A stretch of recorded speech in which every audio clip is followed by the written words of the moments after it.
Welcome back to the Daily English Lab podcast. Before we go into the topic of today, picture this. Have you ever studied English for months, maybe even years, and still felt like something was missing? You can pass the grammar test, you can fill in the blanks, but the moment someone speaks to you naturally, your mind goes blank. Sound familiar? What if I told you that the problem is not your intelligence, not your accent, and definitely not your ability to learn? The problem is the method. And today, everything changes. Because there is one technique that language scientists, polyglots, and the world's best language schools all agree on, and most learners are completely ignoring it. Stories. Not textbooks, not grammar drills, stories. By the end of this video, you will understand why stories work, how to use them step by step, and you will actually practice with me right now. Stay with me. This is going to be the most useful English lesson you have watched this year. I am so glad you are here today because this topic is close to my heart, and I genuinely believe it will shift the way you think about learning English forever. If you are new here, welcome to the family. On this channel, we focus on practical English, the kind you can use in conversations, at work, in relationships, and in everyday situations. So make sure you hit subscribe so you never miss a lesson. Now, today, we are diving deep into learning English through stories. And before you think this is just for beginners, let me stop you right there. This method works whether you are at a beginner, intermediate, or advanced level. It works because of the way our brains are wired. Human beings have been telling stories for over 100,000 years. Long before we had textbooks or classrooms, we passed on knowledge, culture, and language through stories, told around fires, through songs, through legends. Your brain is literally designed to learn this way. Here's what we are going to cover together today. First, we'll talk about why stories are the most powerful tool for learning English. Second, we'll break down how to actually use stories to improve your vocabulary. Third, we'll look at how stories can fix your grammar naturally without memorizing rules. Fourth, we'll practice together with a real short story, right here, right now. And fifth, I'll give you a complete, simple system you can use every single day at home for free. Before we go any further, I want to ask you something. Drop your answer in the comments right now. What is your biggest challenge with English right now? Is it vocabulary? Is it speaking confidence? Is it understanding fast speakers? Write it down below because your answer will help me make better videos for you, and I read every single comment. And if you find value in this lesson today, a quick like takes 2 seconds, and it helps this channel reach more learners around the world. Now, let us get into it. Let us start with something that might surprise you. Did you know that according to research in cognitive psychology, people remember information up to 22 times better when it is delivered inside a story compared to a list of facts? 22 times. That is not a small difference. That is the difference between forgetting a word the next day and still remembering it 3 months later. Why does this happen?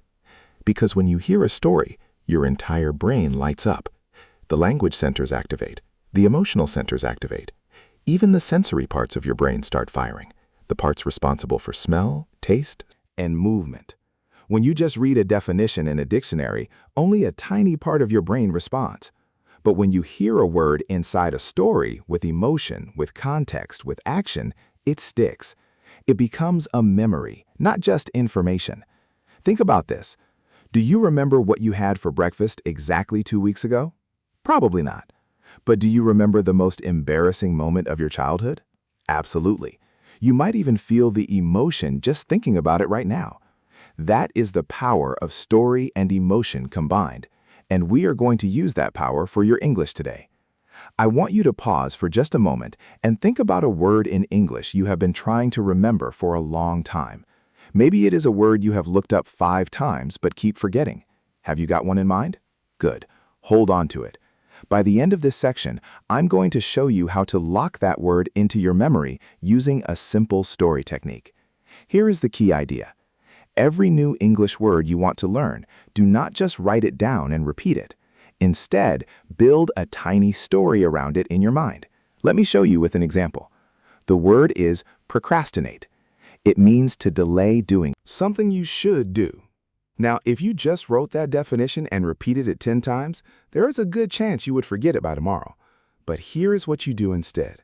Close your eyes for a second. Imagine a student. His name is Peter. Peter has a very important English exam tomorrow morning. But tonight, instead of studying, Peter is lying on his sofa watching videos, eating chips, telling himself, I will start in 5 minutes. 5 minutes becomes 1 hour, 1 hour becomes midnight. Peter is procrastinating. Now, every time you hear the word procrastinate, you will see Peter on that sofa with his chips. You will feel a little bit of that familiar guilt, and you will never forget what that word means. The memory trick here is simple. Connect the word to a character. Give that character a specific situation, and add just a little bit of emotion. Funny, embarrassing, dramatic, anything that makes you feel something. Comment below and tell me, do you have a Peter in your life? Maybe Peter is you sometimes? No judgment here. We are all Peter at some point. Now here is something most learners get completely wrong when they try to use stories for language learning. They think the story has to be long and complicated. They spend hours trying to find the perfect novel or the perfect podcast, and then they feel overwhelmed and give up. That is the mistake. The stories you use for English learning should be short, simple, and repeated. Here is why repetition matters so much. When you read or listen to the same short story multiple times, something magical starts to happen. The first time, you focus on understanding what is happening. The second time, you start noticing the vocabulary. The third time, you begin to feel the grammar patterns naturally. The fourth time, you are actually enjoying it because it feels easy. And that feeling of ease is your brain telling you that it has absorbed the language. This is called the comprehensible input plus repetition formula, and it is one of the most research-backed methods in language acquisition. Let me give you a practical example. Here is a very short story. Listen carefully. Maria woke up early on Monday morning. She made a cup of coffee, sat by the window, and looked at the rain falling on the street below. She had a job interview in 2 hours. Her hands were shaking slightly, but she took a deep breath And whispered to herself, I am ready. That is it. Simple, right? Now, from that one short paragraph, you just encountered natural vocabulary like slightly, whispered, and interview. You experienced the present continuous tense naturally in context. You felt the emotion of nervousness and quiet courage. And because there was a human moment there, a real feeling, your brain was engaged the whole time. Imagine if every vocabulary lesson felt like that. Now, here is your practice moment. I want you to pause this video right now, go back, and listen to that story one more time. This time, focus only on the verbs. What verbs did Maria use? Count them. Then come back. Go ahead. I will wait. Welcome back. Did you find them? Woke up, made, sat, looked, had, were shaking, took, whispered. 8 verbs in just 4 sentences. And notice how each one tells you something. They build the scene. That is how native speakers use verbs, not just one after another, but layered to paint a picture. Think about this the next time you write in English. Do not just say, I was nervous. Say, my hands were shaking slightly, but I took a deep breath. Now that is English that sounds alive. Here is where things get really interesting. And this is the part most teachers never explain. Stories do not just teach you vocabulary. They actually teach you grammar without you even realizing it. Think about how you learned your first language as a child. Did your mother sit you down and explain the rules of past tense? Did she draw a grammar chart? No. She told you stories. She read you books. She described what happened at the market, what your grandfather said, what the neighbor's dog did. And through all of that natural repetition, you absorbed the grammar. Not as a rule, but as a feeling, a sense of what sounds right.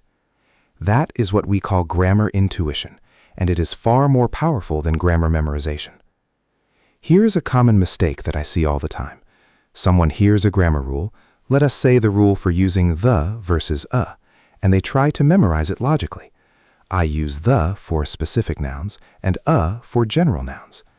And then they freeze in the middle of a conversation trying to remember the rule while the other person is waiting. That is not fluency. That is translation. The fix? Read and listen to English stories every day. Over time, you will start to feel when something is wrong, not because you remembered the rule, but because it sounds wrong to you. Just like if someone said to you in your language, I go yesterday to market, you would immediately feel that something is off without thinking about the grammar rule. That feeling is what we are building. Let me share a short personal story about this. I remember working with a student, I will call her Amina, who had been studying English grammar for 4 years. She knew all the rules. She could explain the difference between the present perfect and the past simple better than some teachers. But when she tried to have a real conversation, she would freeze. She told me, "I know the rules, but I cannot use them." We changed her approach completely. For 30 days, she stopped studying grammar rules. Instead, every morning she read one short story in English. Every evening, she listened to one short podcast or audiobook chapter. At the end of 30 days, her speaking had improved more than in the previous year of grammar study. Not because she had learned new rules, but because the rules had finally become feelings. That is the power of stories. Now I want to give you a practice tool you can use starting today. I call it the 3-read method. Here is how it works. Find any short story in English. It can be a children's story, a short news story, even a short scene from a TV show transcript. Anything around 1 to 3 paragraphs. On your first read, just understand the story.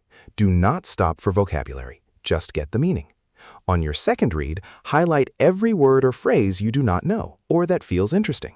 On your third read it out loud, naturally, like you are telling a friend about something that happened. This third step is critical. When you read aloud, you connect the sound of English to the meaning, and that connection is what allows you to speak more naturally. Pause this video right now and think about one source of short English stories you have access to right now. A book, an app, a website, a podcast. Write it in the comments. I would love to know what resources you are using. But here is the trick that takes this whole method to the next level, and I want you to listen carefully because this is something almost no one tells you. After you have used the 3-read method with a story, try to retell that story in your own words. Not read it again. Retell it. You can do this by speaking out loud, by writing it in a journal, or even by recording yourself on your phone. Why does this matter so much? Because retelling forces your brain to actively produce language, not just receive it. It is the difference between watching someone swim and actually getting in the water. When you retell a story, you make mistakes, yes, but you also discover exactly which words you half know and which sentence patterns you are not confident with yet. And that is incredibly valuable information. Those are your real learning targets. Do not hide from your mistakes. Chase them. They are your teachers. Now let us talk about the 3 most common mistakes English learners make when using stories to learn, because I see these constantly and I want to save you from them. The first mistake is choosing stories that are too difficult. I understand the temptation. You want to feel like you are learning something advanced. You pick a classic novel, you open to the first page, and you do not understand half the words. So you spend 30 minutes with a dictionary, and at the end you are exhausted and discouraged. Here is the rule. If you do not understand more than 90 to 95% of a story without a dictionary, it is too difficult for your current level. You should feel comfortable while reading, with just occasional new words popping up. That slight stretch is the learning zone. Constant confusion is not learning, it is suffering. Be kind to yourself. Start easier than you think you need to. The second mistake is passive reading. This is reading without engagement. You move your eyes across the words, you kind of understand what is happening, but you are not really there. Your mind is somewhere else. This happens to all of us, especially when we are tired. The fix is simple. Read with a pencil or a highlighter in your hand. Interact with the text. Underline phrases you like. Put a question mark next to anything confusing. Circle words you want to remember. That physical interaction keeps your brain present. And if you are listening to a story instead of reading, take notes. Write down 3 words or phrases you noticed. That little action keeps you active and engaged. The third mistake, and this is the big one, is stopping at understanding. Many learners read a story, understand it, feel good about themselves, and move on. That is passive learning. Real language acquisition happens when you go beyond understanding and start producing. So after every story you engage with, do at least one of these 3 things. Write 3 sentences using new words from the story, record yourself retelling the story in 2 minutes or less, or have an imaginary conversation with one of the characters from the story. Yes, that might sound strange, but talking to fictional characters in English is one of the most underrated speaking practice techniques in existence. Try it tonight. Tell me how it goes in the comments. Here is your quick recap of everything we have covered today, because I know that was a lot of rich content, and I want to make sure it all lands clearly. First, stories work because they engage your whole brain, not just the language center. They make words and grammar stick because of emotion and context. Second, you do not need long or complicated stories. Short, simple stories read multiple times are far more powerful than one long, difficult text read once. Third, stories build grammar intuition naturally, the way you learned your first language, through feeling and exposure, rather than rule memorization. Fourth, the 3-read method is your practical daily tool. First, read for meaning. Second, read for vocabulary. Third, read out loud for fluency. Fifth, always go beyond understanding. Retell stories, record yourself, write new sentences, interact with the language actively. That is where real growth happens. You made it all the way to the end of this lesson, and I want you to know something. The fact that you are here, watching this, thinking about how to improve your English, that already puts you ahead of most people. Learning a language is not easy. It takes patience, consistency, and courage. But you are doing it. And every single day that you engage with English, even for 15 minutes, even imperfectly, you are building something real, something no one can take away from you. So here is what I want you to do right now. Before you scroll away, leave a comment with one thing you learned today that you are going to try this week. Just one thing. That small commitment will make a real difference. If this video helped you, please give it a like. It genuinely helps more people find this channel and benefit from these lessons. And if you are not subscribed yet, now is the perfect time. Hit that subscribe button and ring the notification bell so you never miss a new lesson from Daily English Lab Podcast. In our next video, we are going to take everything you learned today and go even deeper. We are going to look at how to use real movie scenes to train your listening and speaking at the same time. It is practical, it is fun, and it is one of the most requested topics on this channel. You absolutely do not want to miss it. Thank you so much for spending this time with me today. Keep practicing, keep showing up, and always remember, every expert was once a beginner. Your English journey is valid, your progress is real, and you are capable of more than you think. This is Daily English Lab Podcast, and I will see you in the next one. Keep going.